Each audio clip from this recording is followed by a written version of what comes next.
Hey there, Brady here with your daily tennis lesson. So we're looking at backhand technique this week at DTL.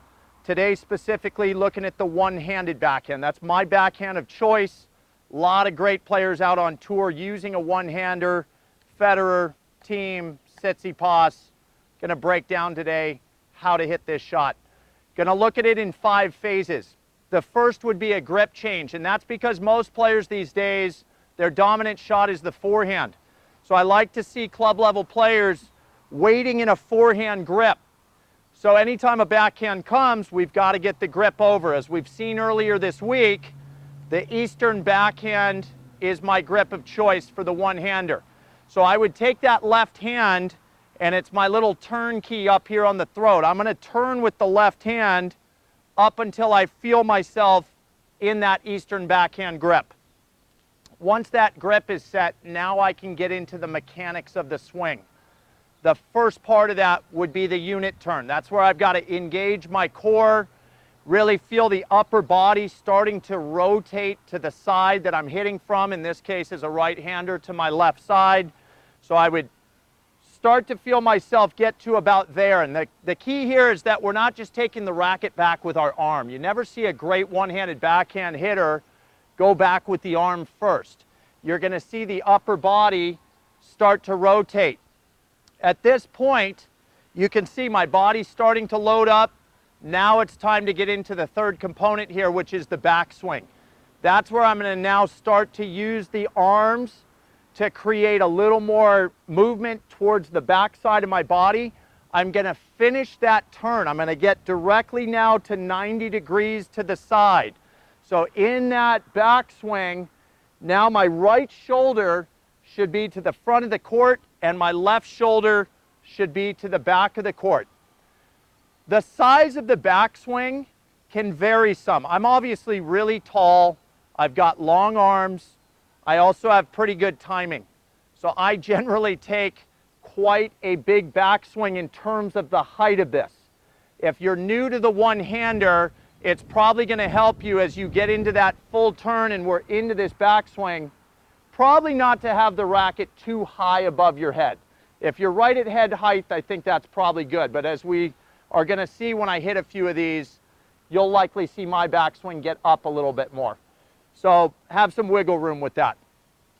Now, into that drop position of the backswing. It's very, very important that the left hand stays on a little bit. I see a lot of club level players, as we're going to start to drop down in the backswing, they let the left hand fall off. This is a really bad mistake because there's a component when we go to contact that's really key, and that's the feeling that the hands are going to pull apart and kind of slingshot us. So I want the left hand to remain on the throat of the racket into the drop position. And that drop position, as we know, is going to be around waist height, probably slightly under waist height, because the key is getting under the height of the tennis ball a little bit. We don't want a backswing that only gets to the height of the ball because we're likely to hit it too level and it's going to go in the net. So keep that left hand on in the backswing. Get that racket head to drop down in this position. And there is some wrist cock there that's very, very important. Don't be in this position really rigid with that swinging wrist. Allow that racket to sag down some below the height of the wrist, because this is going to allow us to get a little more of that upswing through contact. You don't see a lot of great one-handers swinging with a stiff wrist straight across through here. So allow in the backswing that wrist to drop the racket head down. Okay, and now we're going to start to move towards contact. So what I want you to feel is now the left hand and the right hand separate. There's going to be a really cool move where you're pulling the arms in opposite directions. Left hand really reaching for the back fence, right hand really reaching for the ball, and something hopefully a little farther out in front of the ball. We want a really good feeling of extension into this contact point.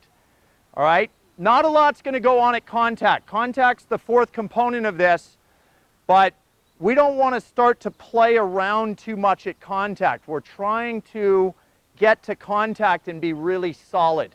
So contact should be slightly in front of my lead foot, and I should be leaving that racket pretty square at the ball. That's really all we're trying to do at contact. Then we get into the final phase of this, which is the follow through. You see me in this position, pretty athletic stance, starting to get good extension. Now it's simply about extending more. We want to see a high follow through, racket head definitely above the shoulder. We want to see the left hand balance out all the reach we're getting here with the right side, also trying to stretch. I like to feel a nice pinch between my shoulder blades when I'm in my follow through position, because it lets me know I've got to maximum reach. And you can see I'm staying pretty tall and comfortable at the end of this swing. Weight transfer got to that front side in the follow through, arms extended nice and long, and I'm probably, I don't know, somewhere out here at about 45 degrees. With the one-hander, be really careful about this idea of needing to over-rotate. So long as that extension has occurred and that follow through's up, this upper body doesn't need to go much past the other side of the court. If anything, I might still be slightly out to my left with my chest in the end of my swing. Okay, so we've got grip change, unit turn, backswing, driving us into contact, and then extending that high finish. Let's put a couple of those together and have a look at it.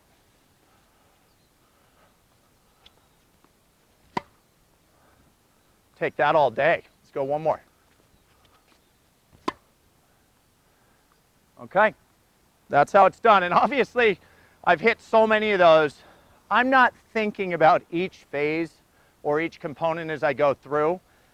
Obviously, that all starts to blend in.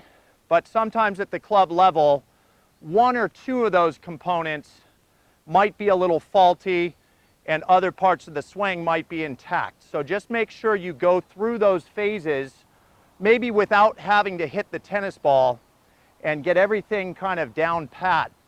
Then start to introduce the ball and start to let it all go together, okay? So that's all I got for you today. Hope that was super helpful. Please click like below this video, and if you have not subscribed to our channel yet, please do so, as well as check down below me in the description of this video. You'll find the link to 3 free courses Mark and I have put together. I think you'll find those really helpful as well. All right, so until next time, be well. We'll see you soon at Daily Tennis Lessons.